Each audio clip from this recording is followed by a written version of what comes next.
नमस्कार, लोकतंत्र में बहुत स्वागत है आपका और मैं हूं आपके साथ जायरा अली। चलिए शुरुआत करते हैं अपने इस खास प्रोग्राम की। उत्तर प्रदेश विधानसभा चुनाव के दूसरे चरण का मतदान छिटपुट झड़प की घटनाओं के साथ शांतिपूर्ण तरीके से संपन्न हुआ। वहीं उत्तराखंड और गोवा में एक ही चरण में मतदान हुआ। यूपी में इस दौर में 9 जिलों की 55 सीटों पर वोटिंग को लेकर मतदाताओं ने खासा उत्साह दिखाया। इस दौर में समाजवादी पार्टी के नेता आजम खान, उनके बेटे अब्दुल्ला आजम, योगी सरकार के मंत्री सुरेश कुमार खन्ना समेत कई कद्दावर नेताओं की किस्मत ईवीएम में कैद हो गई। और दिलचस्प बात ये रही कि वोटिंग के बीच भी कूटनीतिक बयानों द्वारा मतदान का रुख बदलने की कोशिश की गई।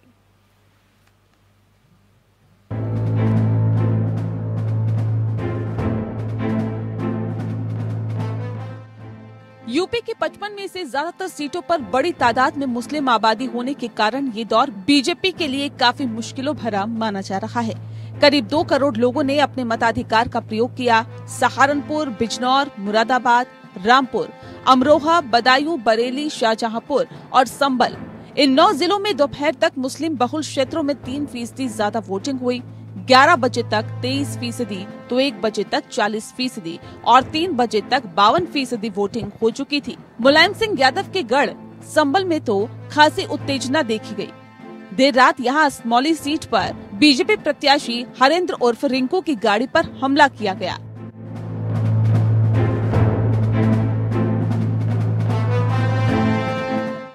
वहीं मुरादाबाद में समाजवादी पार्टी और बहुजन समाज पार्टी के कार्यकर्ता आपस में भिड़ गए।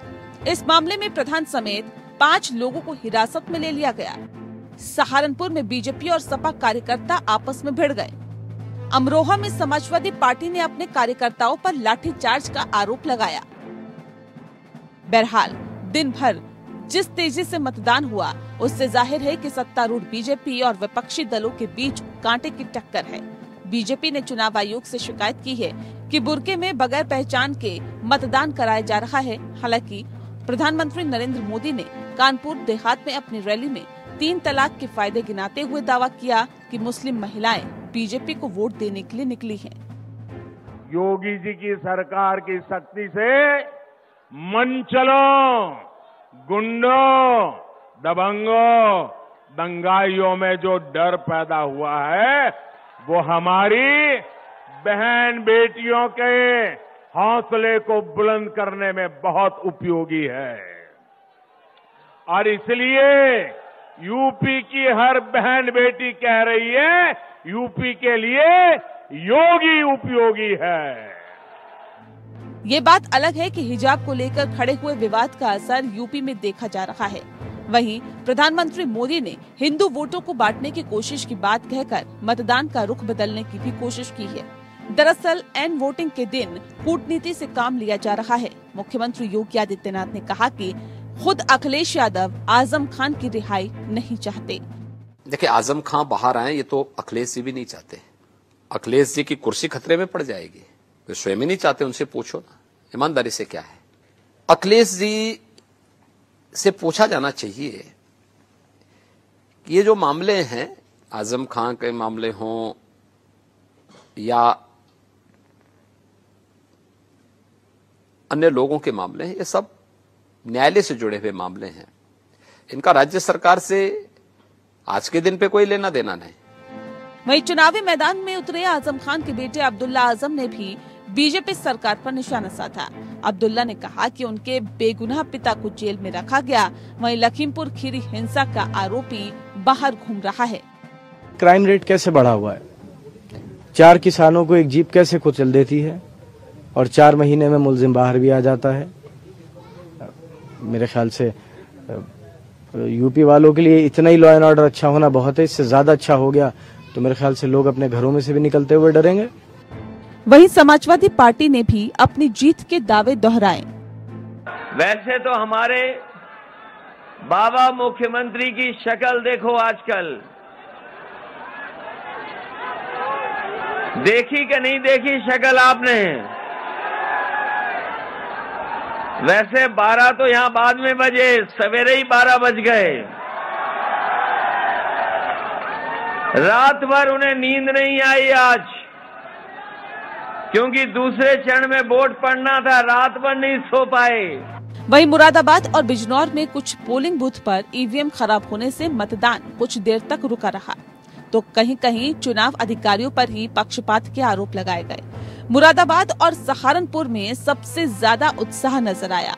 इस दौर में आजम खान, अब्दुल्ला आजम और योगी सरकार के मंत्री सुरेश खन्ना मंत्री पद छोड़ सपा में शामिल हुए। धर्म सिंह सैनी की किस्मत दांव पर है। यहाँ 25 सीटों पर मुस्लिम तो 20 सीटों पर दलित मतदाता असरदार माने जाते हैं। खबरों के मुताबिक बीएसपी प्रत्याशी ने मतदान के बीच बीजेपी को वोट देने की अपील कर डाली।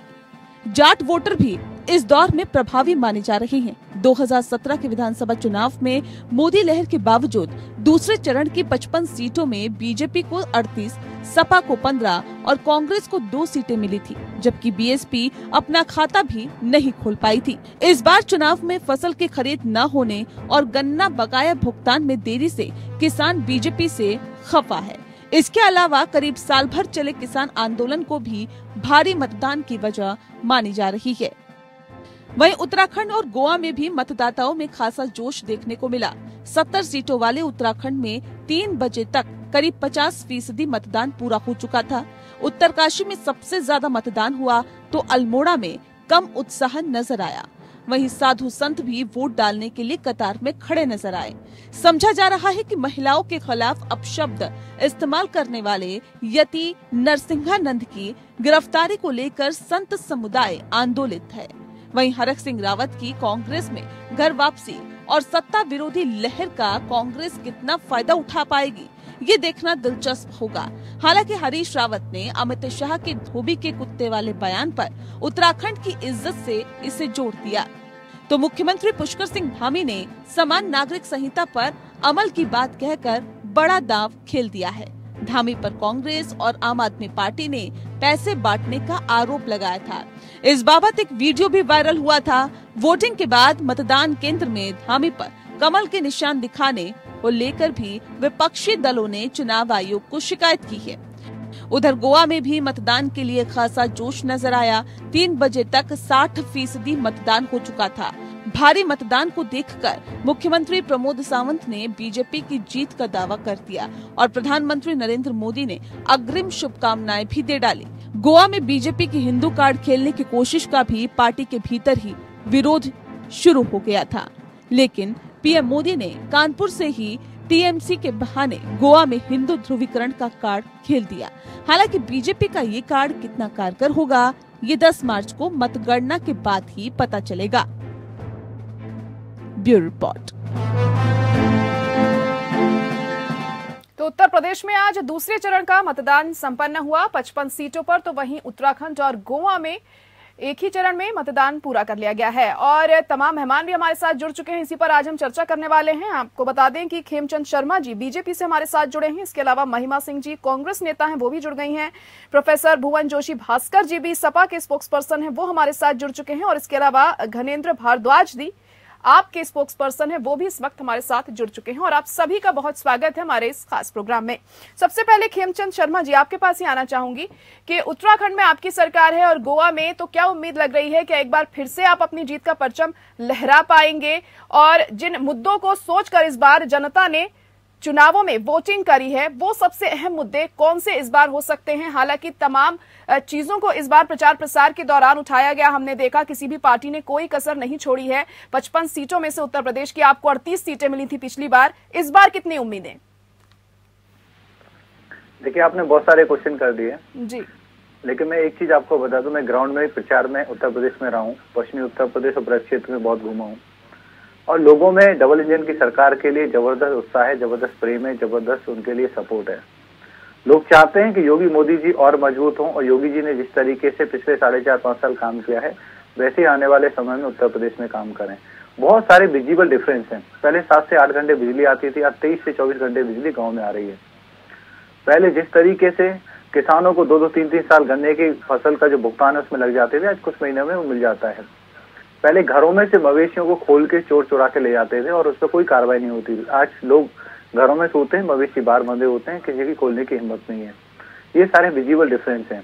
आज 25 करोड़ के आसपास जो हमारे लेबर है उनका श्रम कार्ड बन चुका है और उनको 2-2 लाख का बीमा मिल चुका है और उनकी स्किल मैपिंग कराई जा रही है, उनके गाँव के पास काम देने का व्यवस्था किया जा रहा है। उत्तर प्रदेश में तेजी से इंफ्रास्ट्रक्चर का डेवलपमेंट हुआ है, 21 नए मेडिकल कॉलेज बने, एम्स बना है और हाईवे बने हैं। वैसे ही डेवलपमेंट उत्तराखंड में हुआ है और गोवा में भी। हमें पूरा विश्वास है कि पांचों के पांचों राज्य में भारतीय जनता पार्टी सरकार बनाने जा रही है। पंजाब में हम लोग अपने गठबंधन के साथ और चारों राज्यों में हम अपने आप से सरकार बनाने जा रहे हैं, जिसमें उत्तर प्रदेश, उत्तराखंड, मणिपुर और गोवा है। और गोवा और उत्तराखंड में क्योंकि अभी रिसेंटली वहां पे वोट पड़ने वाले हैं और गोवा में तो आज जैसे जिस तरीके से वोटिंग हो रही है उससे हम कह सकते हैं कि भारतीय जनता पार्टी फिर से वापस आ रही है, पूर्ण बहुमत से वहां पे सरकार बनाने जा रही है। जी जी, चलिए ठीक है। भुवन जोशी जी, आप इस पर क्या कहेंगे? खेमचंद जी कह रहे हैं कि कानून व्यवस्था बहुत अच्छी हुई है योगी सरकार में। आपको क्या लगता है कितना ये सही है और आपको कितनी उम्मीदें हैं इस बार के चुनावों से? दूसरे चरण का चुनाव आज हुआ है 55 सीटों पर उत्तर प्रदेश में। कानून व्यवस्था तो भारतीय जनता पार्टी ने बहुत ही अच्छी कर दी, मैं कहना चाहूंगा। सही कह रहे हैं मेरे मित्र, इन्होंने इतनी अच्छी कर दी कि इनका गृह राज्य मंत्री का बेटा किसानों पर थार चढ़ा देता है। इससे अच्छी क्या कानून व्यवस्था हो सकती है? और महिला सुरक्षा की बात तो हम आते हैं, उन्नाव में उनके एमएलए साहब जेल में है, बेटे की हत्या करवा दी। इसके अलावा उनके जो अपने चिन्मयानंद जी थे, उनको आपने देखा होगा, उनका पूरे देश में उनका देखा हुआ है। और इनको जवाब देना भारतीय जनता पार्टी को मैं कहना चाहता हूँ, बहुत ही आपके चैनल, जिम्मेदार चैनल में आप कहना चाहता हूँ, इनको जवाब देना है किसानों को। इनको जवाब देना है उन किसानों को जिनके 700 किसानों की उन्होंने हत्या कर दी। इन्हें जवाब देना है उन किसानों को जिन पर इन्होंने फर्जी मुकदमे लगा दिए। जब वो यहाँ पर आंदोलन में आया था उससे कोई मुकदमे 25 करोड़ की जनता में 4-5 केस गिन रहे हो, आप लेना भी नहीं पा रहे हो, आपको सोचना पड़ रहा है। यही तो वहाँ पे अच्छा शासन है। वहाँ पे डेली घटनाएं होती थी, डेली लोग परेशान होते थे। आज गिनी चुनी बात है जो आपको बताने में फिर से बोलने का, उन्हें अपनी बात पूरी कर लेने दीजिए। मेरे को अपनी बात को कंप्लीट करना चाहिए, कंप्लीट कर। तो आप इनको जवाब देना है किसानों को, इनको जवाब देना है नौजवानों को जिन्होंने रोजगार मांगा उन्होंने लाठी खाई, इनको जवाब देना है उन विद्यार्थियों को जो परीक्षा की तैयारी करते थे और उनकी परीक्षाएं बार बार रद्द करी, इनको जवाब देना है उन महिलाओं के साथ जिनके साथ दुराचार में जो घटनाएं आपको बताइए, उनको जवाब देना, मातृशक्ति को जवाब देना। ये हर लॉ एंड ऑर्डर से लेकर हर मोर्चे पे ये सरकार फेल हो चुकी है और भारतीय जनता पार्टी की विदाई पश्चिमी उत्तर प्रदेश ने तय कर दी है। और आप देखिएगा, मैं आपके चैनल में दोबारा 10 मार्च को बैठूंगा तो आप देखेंगे कि भारतीय जनता पार्टी का जो हवा का गुब्बारा था, विकास का उनका झूठा जो इन्होंने गुब्बारा बनाया था, वो फिट हो चुका है। जी चलिए ठीक है, देखना होगा आखिर जनता किसका साथ देती है। जब 10 मार्च को बैठेंगे तो क्या नतीजे आएंगे ये भी काफी दिलचस्प होगा, लेकिन इसके लिए हमें थोड़ा इंतजार करना पड़ेगा। महिमा जी भी जुड़ी हुई हैं। महिमा जी, आपसे जानना चाहूंगी, उत्तराखंड में हमेशा कहा जाता है कि सत्ता परिवर्तन होता है, इस बार क्या लग रहा है कि कितनी उम्मीद है?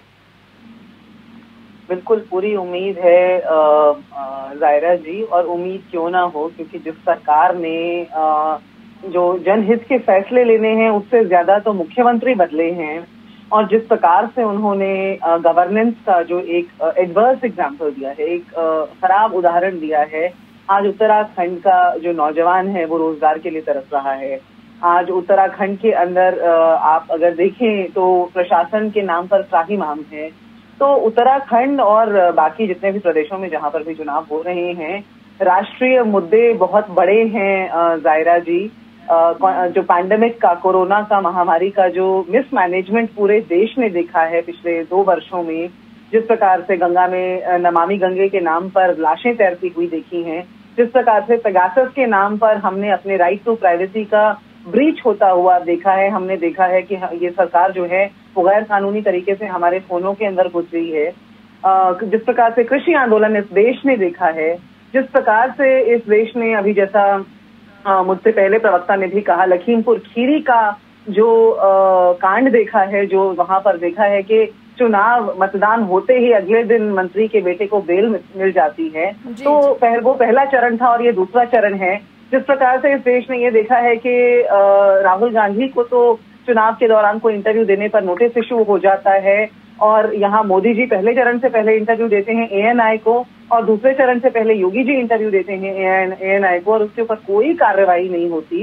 ये सब कुछ इस देश का और इन तीनों प्रदेशों का मतदाता देख रहा है। ये 3 प्रदेश तख्ता पलट का, यदि मैं कह सकती हूँ, एक आगाज होने वाला है, ये शुरुआत होने वाली है। और इसका जो अंजाम है 10 मार्च को हम सब देखेंगे, पूरा देश देखेगा। और उल्टी गिनती तो मोदी जी, योगी जी और अमित शाह जी शुरू कर ही चुके हैं। जैसा भाजपा के प्रवक्ता ने अपनी बात शुरू करते हुए कहा था, डबल इंजन की सरकार, मुझे लगता है शर्मिंदा होने की बात है ये कि डबल इंजन की सरकार के नजरों के तले 23,000 करोड़ का घोटाला इस देश के अंदर हो जाता है और उसके ऊपर सरकार अपनी चुप्पी तक नहीं तोड़ती। जी, मैं आपसे जवाब लूंगी अभी, लेकिन ये सब मुद्दे हैं चुनाव के, और जाहिर तौर पर ये तमाम ऐसे मुद्दे हैं जो इस बार के चुनाव में हमें देखने को मिले हैं, लेकिन जनता ने किन किन बातों को इस बार ध्यान में रखकर वोट दिया है, लेकिन ये चीजें सामने आएंगी 10 मार्च को जब नतीजे आएंगे। धनेंद्र जी, आपके पास अब आना चाहूंगी मैं।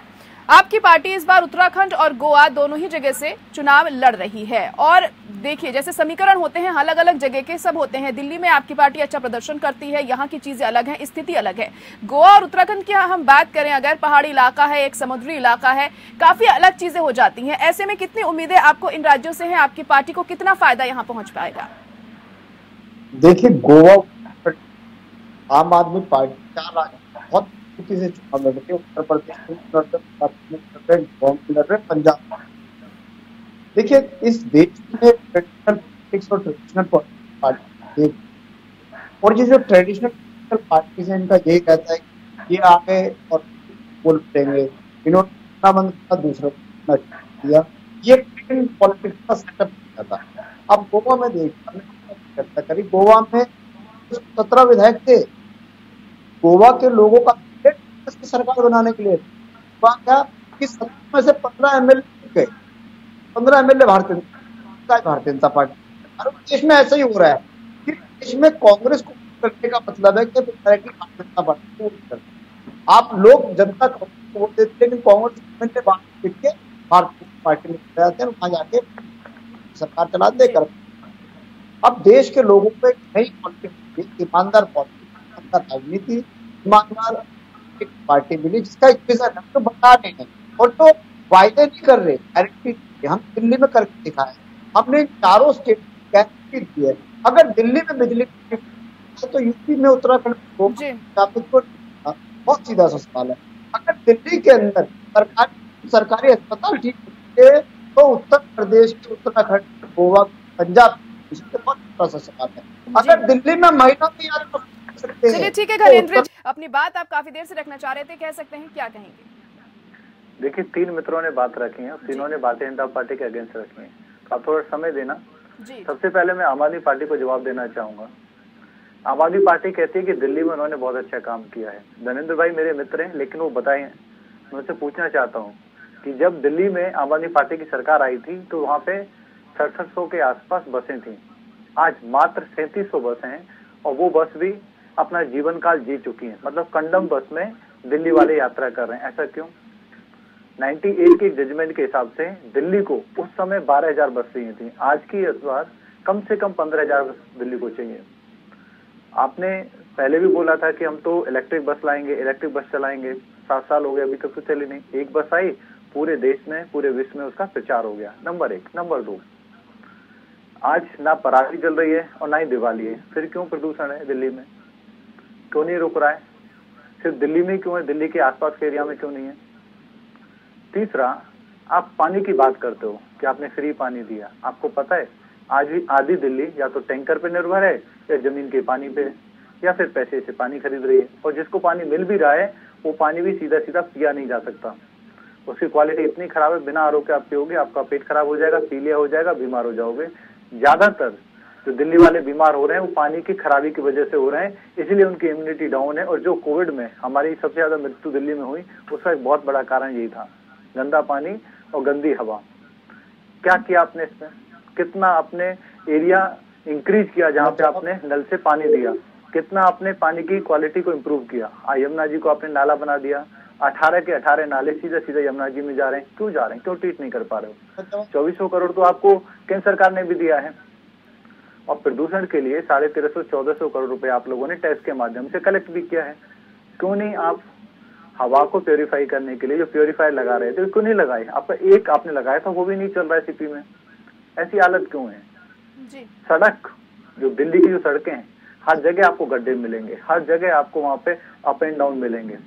वो लगता ही नहीं है कि दिल्ली की सड़कें हैं। ऐसी हालत क्यों कर दी आप लोगों ने? उनको रिपेयर तक नहीं करा पा रहे हो। नई बनाने की तो बात अलग है। अब स्कूल पे आ जाते हैं। स्कूल में 33 से 34 हजार रुपए 33 से 34 हजार सैंक्शन पोजीशन है, उसमें से 18,000 पोजीशन वैकेंट है। मतलब या तो वहाँ पे कोई टीचर है नहीं, है तो एडॉक पे रखा हुआ है। क्यों? खेमचंद जी, हम पहले आप तो सभी टेम्परेरी टेम्परेरी टीचर को परमानेंट करने वाले थे। तो दिल्ली में आपने किसी डिपार्टमेंट में परफॉर्म नहीं किया तो किस मुंह से उत्तराखंड में जा रहे हो, किस मुंह से गोवा में जा रहे हो? आप गोवा वाले भी समझते हैं, उत्तराखंड वाले भी समझते हैं, और आप पे कोई ट्रस्ट नहीं करने वाला, और आपको फिर से रिजेक्शन मिलने वाली है, फिर से आपको अंडा मिलने वाला है। अब बात आती है, आप कह रहे हैं कि आपने कोई थोड़ा सा मेरे को समय दीजिए, कांग्रेस की बहन को भी थोड़ा जवाब दे दूं। आप जो लाखों पे राजनीति करती हैं। नरेंद्र जी से जवाब ले लें, फिर उनके पास चलेंगे। ठीक है, आपने तमाम आरोप उन पर लगाए ना कि दिल्ली में कुछ काम नहीं हुआ है, तो वो कुछ जवाब देना चाह रहे हैं, उनकी बात ठीक है। मैं क्योंकि एसपी और कांग्रेस के भी पर्सन है, उनको भी जवाब देना है। अब जो समय देंगे तो मैं उनको दीजिएगा जवाब, लेकिन पहले उनकी बात सुन लेते हैं। कहिए गणेंद्र जी। मैंने खेमचंद जी, मैं अपेक्षा करता हूँ कि मेरे इन्होंने जो सवाल का जवाब देता हूँ कि आज दिल्ली के अंदर पब्लिक ट्रांसपोर्ट सिस्टम पूरे देश में सबसे बेटर करना है। इन्होंने कहा इलेक्ट्रिक बसें, 10 दिन पहले सीएम साहब ने 100 इलेक्ट्रिक बसें दिल्ली की सड़कों पे लाके खड़ी कर दी है, और 3,000 बसें 2 पहले हम दे देंगे। आज दिल्ली जब हमने संभाली थी दिल्ली को, तब दिल्ली में 48 बसें चली थी, आज दिल्ली में 6200 चली है। हमने बसेज इंक्रीज करी है, और ये बसेज वाला मामला तो मैंने सुना ना, जवाब सुने। जो बसेज वाला मामला है, इनके भारतीय जनता पार्टी के लोगों ने एलजी साहब को जाके शिकायत कर दी। बस में ये हो रहा है, एलजी साहब ने, जो भारतीय जनता पार्टी के एलजी साहब है, दिल्ली के क्रिकेटर्स की कमेटी में उसकी जांच के लिए कमेटी, और वो सारे ऑफिसर्स ने रिपोर्ट दी एलजी साहब को, और ये कहा कि कहीं घोटाला नहीं है। और उसके बाद 3 साल तक हमारी फाइल अटकी।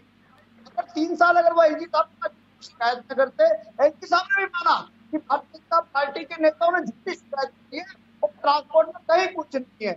कहते हैं मामला विजिलेंस में कहीं कुछ नहीं मिला। उसके बाद दिल्ली में वो 3 साल मेरे को 30 सेकंड और देना। चलिए ठीक है, लेकिन खेमचंद जी ठीक है, लेकिन थोड़ा संक्षिप्त में बोलिएगा। देखिए और भी मेहमान हैं और समय इतना नहीं है ना मेरे पास, सबको मौका देना है। बहुत संक्षिप्त में खेमचंद जी। आम आदमी पार्टी पर बोला, वैसे तो ये गलत बोल रहे हैं, तो मान भी लूं कि 6,500 बस दिल्ली में है, तो दिल्ली को बस कितनी चाहिए? 15,000। आप 6,500 तो खुद अपने मुंह से कह रहे हो, और सच्चाई ये कि सिर्फ 3300 बस हैं। आप अपने फेलियर को खुद स्वीकार कर रहे हो, और आपने जो बस की आप खरीदारी की बात कर रहे हो तो बड़ा घोटाला किया। फिलहाल बसेस की बात नहीं कर रहे हैं दिल्ली की, यहाँ पर हम बात कर रहे हैं कि आज जो चुनाव हुए हैं, आप लोग मुद्दे से थोड़ा भटक रहे हैं यहाँ पर। खेमचंद जी और घनेंद्र जी, आप दोनों ही मुद्दे से यहाँ पर भटकते हुए दिखाई दे रहे हैं।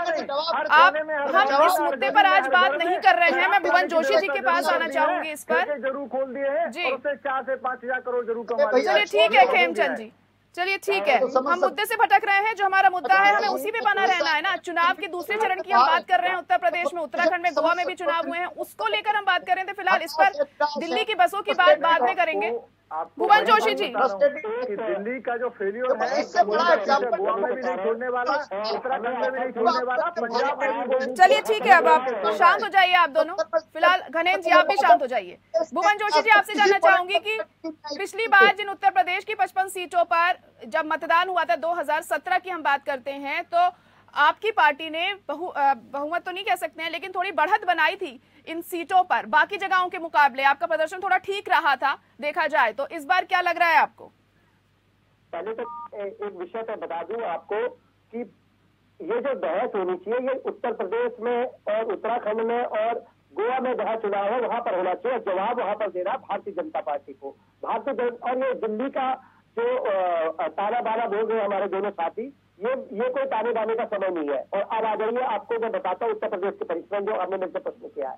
उत्तर प्रदेश में जो पश्चिम में जो बदलाव की लहर दी है, परिवर्तन की जो लहर दी है, वो निश्चित तौर पे अभी आज जहां चुनाव हुआ, धीरे धीरे आप देखें जिन क्षेत्रों में चुनाव होगा, समाजवादी पार्टी और उनकी अलायंस की बढ़ने जा रही है सीटें, और लगातार आप देखिएगा परिवर्तन की पूरी बयार चल पड़ी है। किसानों पर जो उन्होंने अत्याचार करे हैं और यहाँ के युवाओं पे जो है इनको उन्होंने लाठियां भेजी है, उसका जवाब लोगों ने बैलेट के द्वारा इनको दिया, भारतीय जनता पार्टी के लोगों को। ये लोग आप जनता के जब जा रहे जनता के बीच में, इनके कैंडिडेट को जनता भगा दे रही है, उनको प्रचार तक नहीं करने दे रही, क्योंकि 5 साल से केवल इन्होंने जो विकास का झुंझुनू जनता को दिखाया, वो झुंझुनू जनता के समझ में आ चुका है। आज ये लॉ एंड ऑर्डर की बात कर रहे थे, लॉ एंड ऑर्डर मैं आपको बताता चाह हूँ, इन्होंने एमएलए का टिकट दिया एक कैंडिडेट को, उन पर 25,000 रुपए का इनाम घोषित है। कभी वो क्रिकेट खेलते हुए दिखाई देते हैं उत्तर प्रदेश में, कभी वो चुनाव का प्रचार करते हुए दिखाई देते हैं। ये कौन सा लॉ एंड ऑर्डर है? जवाब नहीं दे पाया था। चलिए ठीक है खेमचंद जी, अभी महिमा जी को मौका दीजिए, आपको मैं मौका दूंगी। फिलहाल अभी समय की कमी है मेरे पास। कहिए, अच्छा कहिए, रखिए अपनी बात। आप जिस व्यक्ति से बात कर कहिए, आपकी आवाज हम तक नहीं पहुंच पा रही है। महिमा जी, आपसे जानना चाहूंगी कि उत्तर प्रदेश में प्रियंका गांधी लगातार काफी यहाँ पर सक्रिय रही। चुनाव प्रचार के दौरान लड़की हूँ लड़ सकती हूँ का नारा उन्होंने दिया, यहाँ पर बहुत कोशिश करी है। यहाँ पर 40% आरक्षण भी महिलाओं को दिया गया है। आपको कितनी उम्मीदें हैं इस बार के फेस की, अगर हम बात करते हैं तो? जायरा जी, कांग्रेस पार्टी का विश्वास इस देश के लोकतंत्र में है और सदैव उसी नाते से हम लोग जो चुनाव का जो प्रक्रिया है वो हार जीत से ऊपर की प्रक्रिया है, वो लोकतंत्र का पर्व है जिसको आज इस सरकार ने जुमला बना लिया है। प्रियंका गांधी जी वहाँ सक्रिय हैं पिछले कई वर्षों से, वहाँ की वो जनरल सेक्रेटरी भी हैं और उसके अलावा वहाँ का वो जो सारा कार्यभार देख रही हैं। लगातार हाथरस के समय उनको वहां जाने से रोका गया, लखीमपुर खीरी के समय उनको वहां जाने से रोका गया और हर बार जो अपराध था वो एक महिला के खिलाफ था। इसलिए कांग्रेस ने ये ठाना, देखिए चुनाव का जो नतीजा है वो एक तरफ है, लेकिन महिलाओं का अधिकार और उसे सुनिश्चित करना मुझे लगता है हर पार्टी का दायित्व है और उसी को कांग्रेस पार्टी ने वहां पर किया है। महिलाओं को लेकर के ना तो इस बजट में, इस बार अभी चंद दिनों पहले, 2 हफ्ते पहले हमारा बजट आया है, उसमें कोई घोषणा नहीं हुई। इस सरकार ने जो महिलाओं की अनदेखी की है, जबकि वो सत्ता में बैठे हैं, जबकि उनके पास पावर्स हैं, शक्तियां हैं कि वो महिलाओं को सशक्त कर सकते हैं, बावजूद उसके वो काम विपक्ष में बैठ करके हमें करना पड़ा है। उसका नतीजा क्या होगा उससे हमें लेकिन महिमा जी, आपकी पार्टी की पोस्टर गर्ल ही बीजेपी में शामिल हो गई, इस पर क्या कहेंगी? और कई महिला सदस्य आपकी पार्टी की बीजेपी में शामिल हुई हैं, कह रही हैं यहाँ पर ज्यादा सुरक्षित हैं हम। ये तो देखिए ऐसा है जायरा जी कि ये चुनाव की खूबसूरती है। पोस्टर गर्ल ऐसा है कि वो उनकी जगह किसी और का चेहरा भी यदि उसपे किसी एक कार्यकर्ता का चेहरा उस पोस्टर पर होना था, उनका चेहरा उस पर लगाया गया और उसके बाद यदि उन्हें किसी तरह की जो है वो नाराजगी हुई या किसी प्रकार की असंतुष्टता उनको महसूस हुई तो उनका अपना ये व्यक्तिगत फैसला था जो उन्होंने लिया और क्योंकि हमारी पार्टी में लोकतंत्र है हम उसका पूरा सम्मान करते हैं। खेमचंद जी, आवाज पहुंच रही है आप तक? देखिए, समाजवादी पार्टी और कांग्रेस के पास ना नेता है ना नीति है। समाजवादी पार्टी का जो जंगल राज आज भी लोगों को याद है, ना बिजली आती थी, ना वहाँ पे सड़कें थी, ना स्कूलों की व्यवस्था थी, ना हॉस्पिटल थे, सिर्फ और सिर्फ जंगल राज था। उसको सुधारने का काम भारतीय जनता पार्टी ने किया। इनके गड्ढों को भारतीय जनता पार्टी ने भरा है। आज गांव-गांव में सड़क है, घर घर में आज टॉयलेट है, घर घर में आज गैस का कनेक्शन है और सब जगह बिजली आ रही है। किसानों को प्रचुर मात्रा में बिजली मिल रही है और हम फ्री में बिजली भी देंगे। शिक्षा की व्यवस्था को हमने सही किया है, वहाँ पे कानूनी व्यवस्था को हमने सही किया, इंफ्रास्ट्रक्चर को हमने डेवलप किया। आज वहाँ पे लाखों की संख्या में वहाँ पे जॉब मिली है। ये सारी चीजें वो भारतीय जनता पार्टी की वजह से, योगी मोदी जी की वजह से हैं। लेकिन रोजगार एक बड़ा मुद्दा है खेमचंद जी, लगातार रोजगार को लेकर सवाल उठते रहे आपकी सरकार पर। कानून व्यवस्था को तो लेकर भले ही कहा जा रहा हो कि बेहतर हुई है, लेकिन रोजगार भी एक बड़ा मुद्दा है युवाओं को देखते हुए। रोजगार में हमने आत्मनिर्भर बनाया लोगों को, हमने करोड़ों रोजगार मुद्रा लोन देके हम लोगों ने लोगों को सहायता की। हमने जो सेल्फ हेल्प ग्रुप हैं उसमें करोड़ों लोगों को, करोड़ों महिलाओं को हमने मदद की और अब फिर से मदद करने वाले हैं। 1 करोड़ से ज्यादा हमने लैपटॉप और मोबाइल बांटे ताकि जो युवा हैं वो टेक्नोलॉजी सीख सकें और टेक्नोलॉजी सीखने के बाद वो सर्विस सेक्टर में जा सकें। आज सर्विस सेक्टर में लाखों की संख्या में जॉब्स हैं। आप नोएडा में जाओगे, उत्तर प्रदेश में जाओगे, सबसे ज्यादा और सबसे बड़ी मात्रा में जॉब उत्तर प्रदेश में निकल रही है, क्योंकि उत्तर प्रदेश उस तरीके से अपने युवाओं को स्किल कर रहा है, इक्विप कर रहा है, आगे का रास्ता दे रहा है, अपॉर्चुनिटी दे रहा है। जी जी, चलिए ठीक है। घरेंद्र जी कहिए, क्या बात रखना चाहते हैं आप अपनी? देखिए, मैं कह रहा हूँ कि भारतीय जनता पार्टी ये एक ही सिक्के के 2 पहलू। देश के पिछड़ेपन का कारण कांग्रेस और भारतीय जनता पार्टी, देश में सबसे लंबे समय तक शासन जो है कांग्रेस का रहा है और भारतीय जनता पार्टी का भी काफी लंबे समय तक शासन रहा है। लेकिन आज भी देश में बेरोजगारी, गरीबी, भुखमरी, किसानों की आत्महत्याएं और महिलाओं पर अत्याचार, ये भी कांग्रेस भी शासन करता था। अगर इन्होंने 70 साल में बीजेपी वालों ने काम किया होता शायद आम आदमी पार्टी की जरूरत ना होती। आज आम आदमी पार्टी आज 70 साल वाले सालों पे काम करती है, स्कूल पे, अस्पताल पे, एजुकेशन पे, इंफ्रास्ट्रक्चर पे, रोजगार पे, ये हम काम कर रहे हैं। हमने देश के लोगों को दिखाया है कि ये भी ठीक हो सकते, सरकारी भी ठीक हो सकते हैं, सरकारी अस्पताल भी ठीक हो सकते हैं, पानी भी हो सकता है, महिलाओं की यात्रा भी हो सकते हैं, सीसीटीवी भी हो सकते हैं, सब कुछ हो सकता है। और सब कुछ बाद भी आप अपने कर सकते हो। ये Arvind Kejriwal model of governance है। दिल्ली के लोगों ने एक बार है और सबसे भारी पीरियड देखे अरविंद केजरीवाल को। इतिहास में कोई सरकार, कोई पॉलिटिकल पार्टी नहीं है जिसके जन्म को 1 साल ना हुआ और दिल्ली के लोगों ने 70 में से 67 सीटें दे दी हो, दूसरी बार 70 में से 62 सीटें दे दी हो। खाता है कि अरविंद केजरीवाल वो करते हैं, और जो नहीं कहते उससे ज्यादा करते हैं। अपने नहीं कहा था कि महिला को यात्रा करी।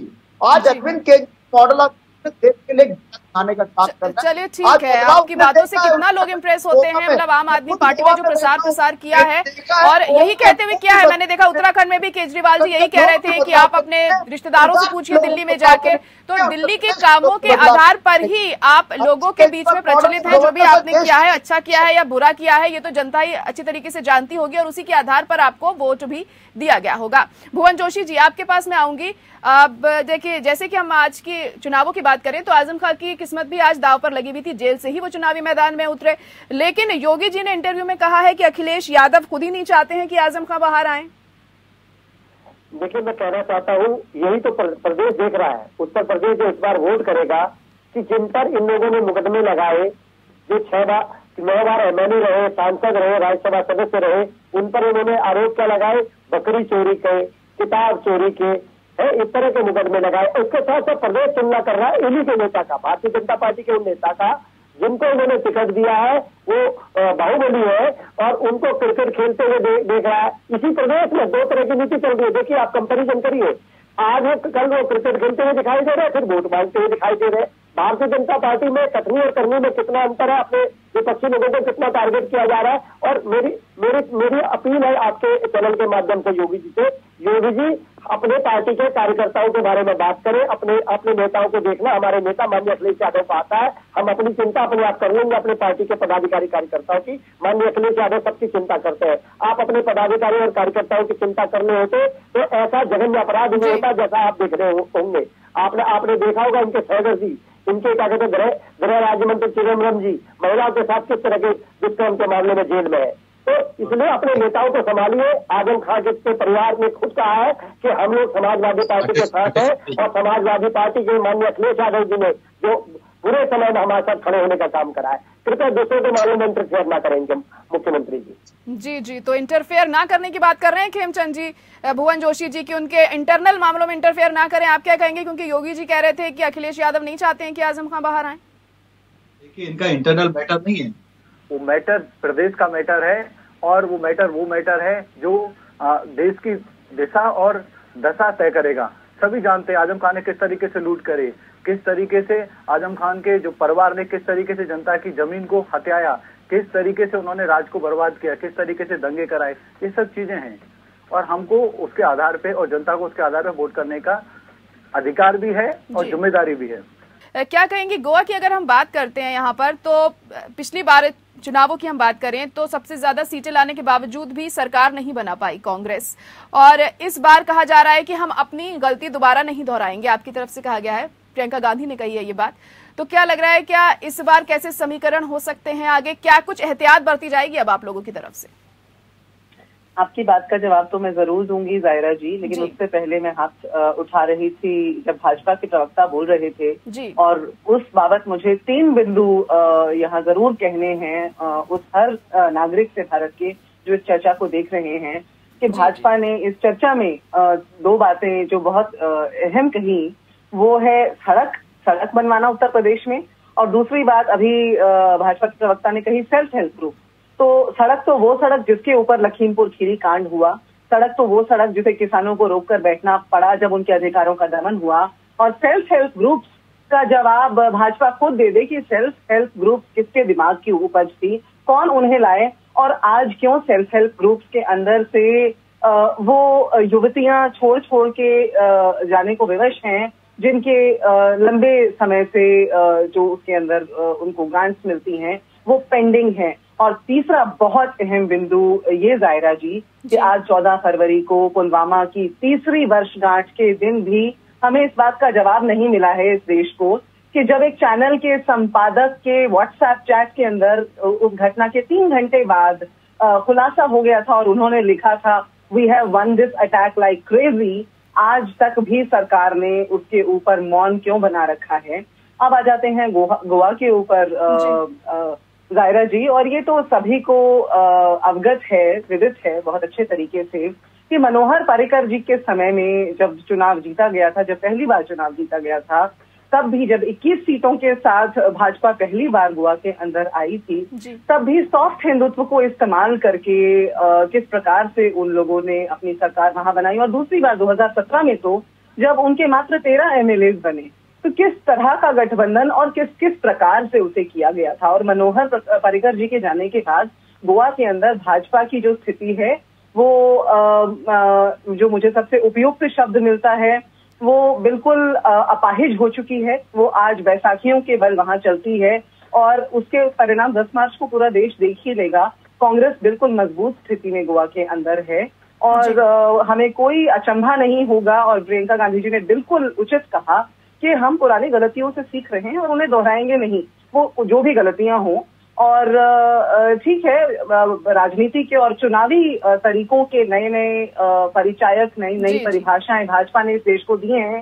उनसे दूसरी पार्टियां जिस प्रकार के सबक ले सकती हैं लोकतांत्रिक तरीकों में रहते हुए, वो ले रही हैं और लेंगी भी। लेकिन भाजपा को इस देश का हर नागरिक सबक सिखाने पर आमादा है आज जायरा जी। बिल्कुल, चलिए ठीक है, देखेंगे नागरिक क्या सोच रहे हैं हमारे देश के, ये तो 10 मार्च को पता चलेगा। गणेंद्र जी कुछ कहना चाह रहे हैं काफी देर से, क्या कहेंगे? मेरा एक सवाल कांग्रेस के है, मैं इनसे पूछना चाहता हूँ। मैंने पहले भी कहा कि 2017 में गोवा के लोगों ने भारतीय जनता पार्टी को 5 विधायक दिए थे, 17 विधायक कांग्रेस को दिया था और कांग्रेस 17 में से 15 विधायक भारतीय जनता पार्टी में चले गए, उनकी सरकार बना दी और गोवा के लोगों के जनादेश का अपमान करने का काम कांग्रेस के लोगों ने करा। और आज भी कल 2 दिन पहले है इसमें कांग्रेस के सिटी विधायक जो चुनाव में ऐसा ले पकड़े गए, चुनाव के बाद देख लेंगे जिसका सरकार करते उसमें चले जाएंगे, कोई दिक्कत नहीं, हम पैसा कमाने के लिए हमको कमाना है, कैसीनो में पैसा कमाना है, लैंड में पैसा कमाना है, इस तरीके की विचारधारा हम लड़ते हैं। तो मैं ये कहना चाहता हूँ, मैंने पहले भी कहा था कि देश में कांग्रेस 3% हो गई है। कांग्रेस के पिछले 2 साल के अंदर 130 से ज्यादा विधायक मध्य प्रदेश में सरकार की कांग्रेस को लोगों ने मैंडेट दिया था, अरुणाचल में कांग्रेस मैंडेट दिया था, आज बीजेपी सरकार है, गोवा में कांग्रेस मैंडेट दिया, आज बीजेपी सरकार। ये वो कह रहा है कि कांग्रेस को इसलिए क्या भारतीय जनता पार्टी की सरकार आपके विधायक फिर बिक जाएंगे, इस तरीके से मंडी लगाई है।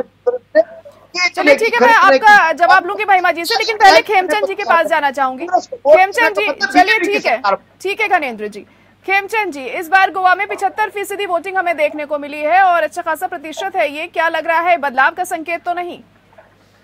गोवा में हम सरकार बना रहे हैं, लेकिन बहुत ही दुखद है आज आपके टीवी पे भी कांग्रेस की जो प्रवक्ता हैं निंदनीय तरीके से फिर से सेना पे सवाल उठा रही हैं। उनके राहुल गांधी पे कोई सवाल उठाता है, पूरे देश में वो एफआईआर कराती हैं, और जो सेना पे जो सवाल उठाते हैं उनको शर्म नहीं आती, बार बार सवाल उठाते हैं। देश को इनको जवाब देना पड़ेगा, जनता को जवाब देना पड़ेगा, इनको शर्म आनी चाहिए। अरे आप सेना के तौर पे कैसे सवाल उठा सकते हो? सेना ने दिखाया है, सेना ने जब कह दिया तो कह दिया, जब आप पे कोई सवाल करता है तो आपको नमक मिर्च लग जाती है। शर्म आनी चाहिए। किस तरीके की राजनीति जा रहे हो, इसीलिए एक के बाद एक स्टेट में आपको रिजेक्ट किया जा रहा है, आपको बाहर किया जा रहा है। जल्दी आप जो सत्ता रूपी प्रारूप है भारत का, उससे दूर हो जाओगे। आपने लगातार नेगेटिव राजनीति की है। राहुल गांधी को चाइना की प्रशंसा करना अच्छा लगता है, पाकिस्तान की प्रशंसा करना अच्छा लगता है, लेकिन अपनी सेना की प्रशंसा करने में उनको दुख होता है, उनको जलन होती है। यही तो नेगेटिव राजनीति है, यही राजनीति आपको धरातल में ले जा रही है। रही बात भारतीय जनता पार्टी की, अरे भारतीय जनता पार्टी देश के लिए काम करती है। आज सेनाओं को पूछो, सैनिकों को पूछो, सैनिक आपको जवाब देंगे किस तरीके से हमने सेनाओं को मजबूत किया है, किस तरीके से इंफ्रास्ट्रक्चर को मजबूत किया है, किस तरीके से स्पेस में आज भारत आगे, किस तरीके से आज जो सेना का इंफ्रास्ट्रक्चर है, जो वेपन्स हैं, उसमें सेना को अपने इक्विप्ड किया है। ये सारा काम भारतीय जनता पार्टी ने किया, योगी मोदी जी ने किया है। आज 2 फ्रंट पे लड़ाई लड़ने के लिए हम लोग तैयार हैं। तो ये सारी की सारी देन 7 साल में जो मोदी सरकार ने किया उसकी है। जी कुल 5 सेकंड में जायरा जी बस ये कहना चाहती हूँ कि भाजपा के प्रवक्ता ने अभी जो बात कही उनकी समझ की कमी दर्शाती है, क्योंकि मैंने साफ साफ कहा कि चैनल के संपादक ने अपनी चैट के अंदर लिखा था, this attack we have won like crazy. मैं नाम नहीं लेना चाहती, पूरे देश को मालूम है। उसके ऊपर सरकार ने क्या कार्रवाई की है, मैं तो ये पूछना चाह रही थी। लेकिन सरकार और भाजपा की जो नीति है, जो गैर नीतिगत नीति है, उनको सिर्फ और सिर्फ बार बार वही जुमले, हिंदुत्व, आर्मी के ऊपर सवाल, हमने ना आर्मी के ऊपर सवाल उठाया है। हमारा सवाल इस सरकार के प्रशासन के ऊपर है और उसे ये जैसे मर्जी तोड़ मरोड़ कर पेश करें, जनता जानती है, देश देख रहा है। जी बिल्कुल। भुवन जोशी जी काफी देर से कुछ कहना चाह रहे हैं, अपनी बात रख सकते हैं भुवन जी। देखिए, अभी हमारे जो भारतीय जनता पार्टी के प्रवक्ता है, इनकी दिक्कत ये है, अगर इनसे कोई प्रश्न पूछता है, लोकतंत्र है, लोकतंत्र में सभी राजनीतिक दलों को प्रश्न करने की आजादी है, ये हमारा भारत का संविधान सिखाता है। लेकिन जब इनसे प्रश्न करा जाता है तो इस मिला जाते हैं। और इनकी बातें मैं आपको याद दिला दूं, 2 करोड़ नौकरियां आएंगी। जनता जब इनके जब विधायक जो कैंडिडेट है वो जा रहे हैं जब जनता के बीच में, तो कह रहे 2 करोड़ नौकरी लेके आओ, हमारी आय दुगनी लेके आओ, ठीक है। इन्हीं के नेता कह देते वो तो चुनावी जुमला था। अब भारतीय जनता पार्टी के किसी भी बात का जनता विश्वास नहीं कर रही, क्योंकि पता नहीं है कब इसको जुमला कह दे। तो जुमलेबाजों की सरकार का अंत में, और मैं निश्चित तौर पर कह रहा हूँ, गोवा में लिख लीजिए, कांग्रेस में, और क्या कहते हैं अपना उत्तराखंड में ले लीजिए, गोवा में ले लीजिए, और उत्तर प्रदेश में इनका सफाया होने जा रहा है। और आपको मैं 10 मार्च को दोबारा आपके चैनल में आऊंगा, आप हमारे साथियों को भी इनका अहंकार ले जाएगा। और ये अहंकार यही है कि जब ये कोई दूसरी पार्टी के राजनीतिक दल के व्यक्ति को प्रश्न करते हैं, उनको प्रश्नों को सुनने के बदले उनको एक तरह से थ्रेट देने का जो काम करते हैं उनके, और ये जो ट्रेनिंग है ना इनकी, ये छोटे कार्यकर्ता से, माननीय अखिलेश जी ने कहा है, जो भारतीय जनता पार्टी का जितना बड़ा नेता उतना बड़ा झूठ, अगर कम छोटा है तो छोटा झूठ, बड़ा नेता है तो बड़ा झूठ, इसलिए माननीय अखिलेश यादव जी। भुवन जोशी जी, देखिए अब सफाया किस पार्टी का होगा ये तो समय ही बताएगा, और जनता किसको वोट देगी ये तो वक्त के साथ ही पता चलेगा। खेमचंद जी, लगातार आप लोगों के ऊपर विपक्ष यही आरोप लगाता है कि जुमलेबाज पार्टी, आपकी कथनी और करनी में बहुत ज्यादा अंतर है। आप लोग कहते कुछ हैं, करते कुछ हैं, तमाम दावे और वादे तो बहुत करते हैं, लेकिन जब धरातल पर स्थिति आती है तो कुछ और ही देखने को मिलता है। इस तरह के आरोप आप पर लगते रहते हैं। मैं समाजवादी पार्टी के मित्र से पूछना चाहूंगा, आपके जमाने में कितने घंटे बिजली आती थी भैया? आज 22 से 23 घंटे आ रही है। क्या हमने करके नहीं दिखाया? क्या हमने कहा 370 हटाएंगे, क्या हटा के नहीं दिखाया? क्या हमने बोला पीसफुली राम मंदिर बनाएंगे, क्या नहीं बनाया? क्या हमने बोला इंफ्रास्ट्रक्चर डेवलपमेंट करेंगे, क्या हमने नहीं किया? क्या हमने बोला फ्री में सबको वैक्सीन लगाएंगे, 170 करोड़ से ज्यादा वैक्सीन लगा दें, क्या नहीं लगाई? हमने कहा था कि हम लॉ एंड ऑर्डर को चुस्त एंड दुरुस्त करेंगे, क्या हमने नहीं किया है? हमने कहा कि घर घर में टॉयलेट बनाएंगे, बहनों को बाहर खुले में नहीं जाना पड़ेगा, क्या हमने नहीं बनाया? हमने कहा कि घर घर में बिजली देंगे, क्या हमने नहीं दी? अरे भाई, हम जो कहते हैं वो करते हैं और जनता को दिख रहा है। हम हवा में बात नहीं करते, हम कांग्रेस वालों की तरह कागज पे भी नहीं लिखते, हम करके दिखाते हैं, जनता के दिल में बैठाते हैं, और जनता को वो चीज दिख रही है और जनता उसको महसूस भी कर रही है। और उसी की वजह से हम डबल इंजन की सरकार को वो रिस्पॉन्स कर रही है, सपोर्ट कर रही है, साथ दे रही है और हमें पुण्य ला रही है। जी बिल्कुल। गणेंद्र जी बात रखिए। दायरा जी 5 सेकंड, आऊंगी आपके पास, 5 सेकंड, मात्र 5 सेकंड। चलिए, अच्छा कहिए। डेथ सर्टिफिकेट को छोड़ के जहां जहां लिख सकते थे वहां वहां अपना नाम लिखा है। कांग्रेस पार्टी तो कागजों पे ही लिखती थी। गैस सिलेंडर से लेकर हर शय पर भाजपा प्रधानमंत्री इन्हीं का नाम हर जगह लिखा जा रहा है। शर्मनाक। जी जी, गणेंद्र जी बात रख सकते हैं। देखिए, मैं भारतीय जनता पार्टी के साथ और देश के लोग 2014 में देश के लोगों से वायदा करता था कि हम 2 करोड़ रोजगार हर साल करेंगे, लेकिन हुआ क्या? 1.5 साल के अंदर 3 करोड़ 80 लोगों की नौकरियां चली गई। दूसरा, भारतीय जनता पार्टी वायदा करा था कि हम आएंगे, अत्याचार बंद होंगे। भारतीय जनता पार्टी शासित राज्यों में सबसे ज्यादा अत्याचार, सबसे ज्यादा महिला देश तो है तो भारतीय जनता पार्टी हो रहे। तीसरी बात, भारतीय जनता पार्टी ने कहा सबका साथ सबका विकास, लेकिन आज देश में एक चिटिंग की बोलता है कि आप 20 का चुनाव है, आप समझ सकते हैं कि लेवल का दोषकरण करने की कोशिश कर रहे, किस लेवल का पॉलिटिक्स करने की कोशिश कर रही है। किसी का साथ किसी का साथ। भारतीय जनता पार्टी को सिर्फ एक चीज आती है कि लाशों पे सरकार कैसे कैसे लोगों को मार दो, दंगे करवा दो, बनवा दो, 2-4 आदमी अपनी सरकार बना लो, इस तरीके का मौका जनता पार्टी का देश को नहीं चाहिए। आरएसएस जो खतरा है, अरे भाई आरएसएस और भारतीय जनता पार्टी की बात मत करो। दिल्ली ने आपकी जब सरकार बनाई है, सीएम बना, वहाँ पे कुछ काम कर लो। केजरीवाल जी 5,000 करोड़ शराब से कमा के पूरे देश में प्रचार प्रसार में लगे हुए हैं, दिल्ली में कुछ कर नहीं रहे हैं। यहाँ पे डीटीसी का भट्टा बैठा हुआ है, स्वास्थ्य सुविधाओं का भट्टा बैठा हुआ है, एजुकेशन का भट्टा बैठा हुआ है, रोड खराब पड़ी हुई है, हवा खराब है, पानी खराब है, कुछ है नहीं। कर क्या रहे हो आप लोग? आप आरएसएस पे कमेंट करते हो। आरएसएस ने ही आपको रामलीला मैदान में खाना खिलाया था, आरएसएस ने ही अन्ना के आंदोलन को सपोर्ट किया था, लेकिन आपने उसको मिसयूज किया। मिसयूज करके आपने सत्ता से आ ली, एक बात अलग है। आरएसएस देश के बारे में सोचती है, समाज के बारे में सोचती है, हर एक अच्छे कॉज के बारे में सोचती है। चलिए ठीक है, चलिए भुवन जोशी जी, आपको क्या लग रहा है कि जो मौजूदा हालात हैं अभी पिछले चुनावों से अब में कितना फर्क आप देख रहे हैं और कितने नतीजों में भी फर्क सामने आएगा, क्या लग रहा है आपको? देखिए, मैं निश्चित तौर पर कहना चाहता हूँ, अब जो बयार है वो परिवर्तन की चल रही है, और परिवर्तन आपको निश्चित तौर पे वेस्टर्न यूपी से जो विकास का रास्ता और एक उत्तर प्रदेश में परिवर्तन का जो रास्ता तय करा है, ये पूरे उत्तर प्रदेश में आज दूसरे चरण का मतदान है। आप धीरे धीरे देखेंगे कि लगातार हमारी बढ़त बढ़ती जाएगी और माननीय अखिलेश यादव जी के नेतृत्व में सरकार बनेगी। चलिए ठीक है, महिमा जी एक आखिरी कमेंट आपसे लेना चाहूंगी, समय की कमी है मेरे पास। आखिरी कमेंट ये है कि इस जो आखिरी संवाद भाजपा और आपका हमने देखा, आम आदमी पार्टी और भाजपा का, उससे ये तो जाहिर हो जाता है किस प्रकार से दोनों हाथ में लाकर के काम कर रहे हैं। लेकिन सबसे बड़ी बात जो वैक्सीनेशन को लेकर के इस देश को बरगलाया है, सर्वोच्च न्यायालय के कहने तक मुफ्त वैक्सीनेशन कहीं नहीं लग रहे थे। बिहार के अंदर जो जुमला दिया था उसके ऊपर सर्वोच्च न्यायालय को इनकी कमर कसनी पड़ी थी, और जो तमाम जुमले हैं उनका नतीजा 10 मार्च को भाजपा सरकार भी देख लेगी और देश का हर नागरिक भी देख लेगा। परिवर्तन आज उत्तराखंड के अंदर जो कुछ भी हुआ उससे जाहिर है, और वो अपने मार्ग पर है, परिवर्तन अपने मार्ग पर है। दायरा जी ठीक है, चलिए बहुत शुक्रिया। अब तो 10 मार्च को ही पता चलेगा आखिर जनता किसकी तरफ जाती है और किसको सबसे ज्यादा वोट देकर चुनाव जिताती है। आप सभी का बहुत शुक्रिया हमारे साथ जुड़ने के लिए, और लोकतंत्र में इसी के साथ आज के लिए इतना ही। मुझे दीजिए इजाजत, नमस्कार।